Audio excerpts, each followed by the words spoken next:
A depressão é algo que, de certa forma, vem subindo de maneira absurda nos últimos tempos, principalmente com o avanço da tecnologia e da internet, o que é algo engraçado, porque quanto mais isso evolui, parece que mais as pessoas ao nosso redor também acabam piorando, falando de forma sentimental, o que é um pouco, de certa forma, estranho. Para quem não sabe a história da depressão ou de como isso surgiu, não tem uma data de certa forma formada, mas é dito que mais ou menos na época de 1952 haveriam casos de pessoas com depressão. Muitas pessoas acabou surgindo naquela época, algumas pessoas acabaram de certa forma agindo de maneira diferente, principalmente quando havia em casos de uma dor muito grande. Quando eu digo dor, eu estou falando da dor sentimental,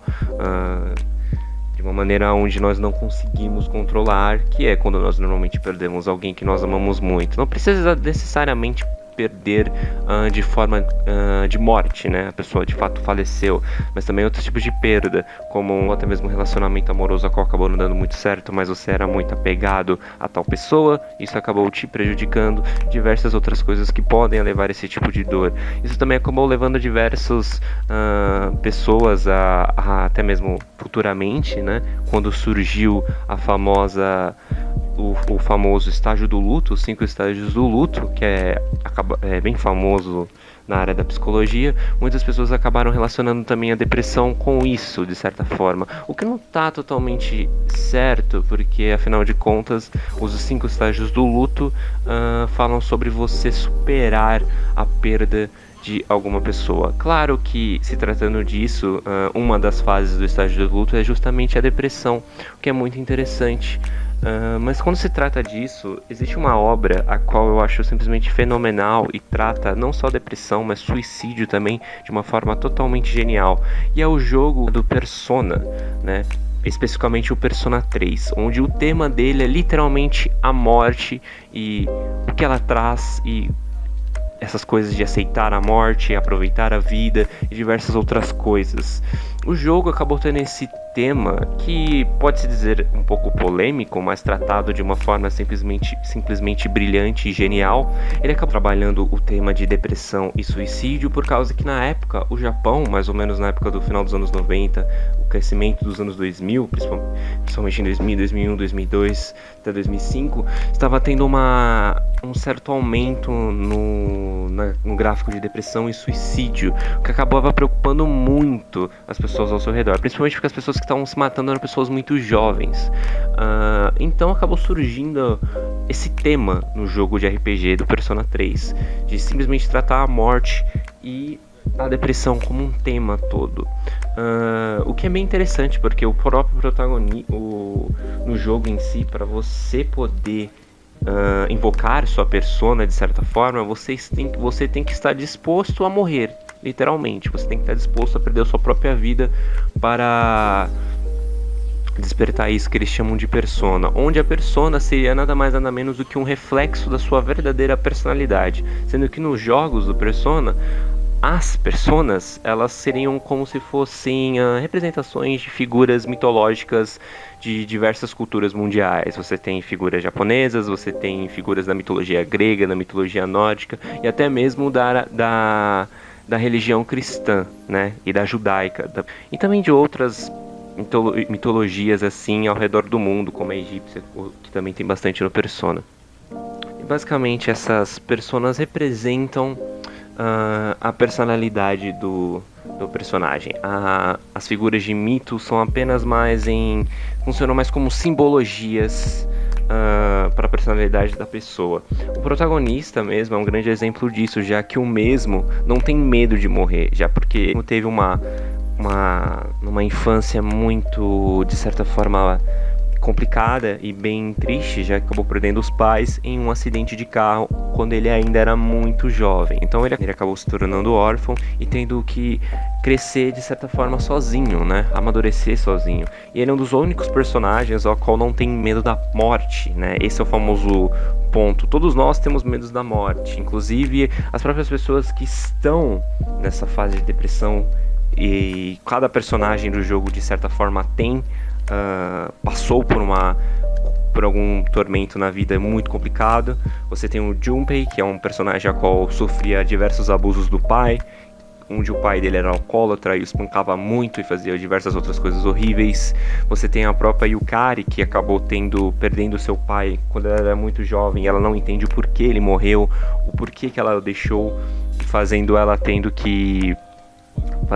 que amadurecer de certa forma muito mais rápida do que as outras pessoas. Você tem a própria Mitsuru, que é uma personagem que, além de rica, nunca conheceu de certa forma problemas da vida cotidiana, e quando ela acaba tendo diversas perdas no lado emocional, ela acaba literalmente perdendo o controle e não entendendo o que deve fazer. Sem falar em outros personagens que também têm os seus problemas, como o próprio Ken, que é uma criança de 12 anos, se não me engano, acho que ele talvez até tenha menos, onde ele perdeu a própria mãe, acabou sendo assassinada, né, morta por um usuário de drogas. E o Ken simplesmente detesta isso, ele busca vingança e odeia tudo relacionado ao mundo de drogas, pois isso tirou a vida da mãe dele. E você tem esses personagens em si juntos, os quais têm um carisma simplesmente brilhante, e eles acabam tendo diversos problemas com isso. E depois é revelado, né, no jogo em si, que as próprias pessoas em si, elas desejam a morte, o que não é algo bom, pois acaba atraindo a entidade Nyx, que na mitologia grega, Nyx era nada mais nada menos que a mãe de Thanatos e Hypnos, que são a personificação da morte e do sono, né? Nyx, ela retorna onde ela literalmente vai aniquilar todos os humanos, pois ela é a morte em si. Isso acaba trazendo grandes consequências, pois diversas outras pessoas não querem isso. A grande maioria das pessoas, elas querem lutar. E você tem esse grupo de pessoas, de personagens, ao qual sofrem muito. E você vê que eles em si querem continuar lutando. Eles querem continuar vivos. Eles querem continuar lutando pelo que de fato importa. Eles descobrem, inclusive, a grande resposta que o jogo tem, né? Que a grande pergunta, que é: qual é o sentido da vida, né? O que acontece depois da morte, o porquê que a gente tem que viver. Essa é a grande pergunta que o jogo faz, de certa forma, e o protagonista, ele consegue essa resposta do porquê que a gente tem que viver. Só que ela, de uma certa maneira, é interpretativa, pois ela nunca é realmente revelada. É sempre uma interpretação a qual cada personagem, cada fã de Persona tem de maneira diferente. A minha interpretação, e a que muita gente também acha que a qual seria a resposta do que o protagonista tem é simplesmente que você tem que continuar a melhor coisa que a vida te dá é o presente, é a vida em si, pois dificuldades aparecem para que a gente possa aprender com elas, que a gente possa prosseguir e fazer alguma coisa que possa talvez ajudar a nós mesmos no futuro. Dor, sofrimento, eles são nada mais nada menos que coisas que vão fazer a gente evoluir para se tornar alguém melhor. É isso que, ou seja, todas aquelas, sendo que inclusive o protagonista, ele é o que tem a vida mais, de certa forma, complicada. Ele é o personagem mais triste, se você for analisar. Porém, ele é o que mais quer continuar a viver. Ele não quer perder a vida dele. Ele quer continuar protegendo as pessoas que ele ama. É isso que ele quer continuar fazendo. E Persona junta isso de maneira brilhante. Ele trabalha a depressão e suicídio de uma forma a qual você entende do porquê as pessoas devem continuar vivendo. Persona faz isso de uma maneira, de um trabalho simplesmente magnífico, sendo que ele é o jogo que tem o final mais bonito de todos os Personas. Os 5 Personas em si, ele é o que tem o tema mais belíssimo, o que mais faz você se emocionar. É inclusive o que eu mais gosto dos três principais Personas, né, que são o 3, o 4 e o 5. O 1 e o 2 ficam um pouquinho de fora, porque não trabalha tanto esse tema, mas trabalha de uma maneira simplesmente brilhante, o que faz você se apaixonar não só pelo jogo, mas pelos personagens em si e toda aquela mitologia que acontece. Persona 3 é um jogo ao qual eu considero como literalmente um antidepressivo. Ele fala sobre essas coisas e mostra como o mundo pode ser de fato um lugar doloroso, mas ao mesmo tempo ele nos mostra o quanto a gente deve continuar a não só lutar pelos nossos sonhos, mas também a continuar vivendo e interagindo com as pessoas ao nosso redor. É por isso que Persona 3, para mim, é um dos maiores jogos da história.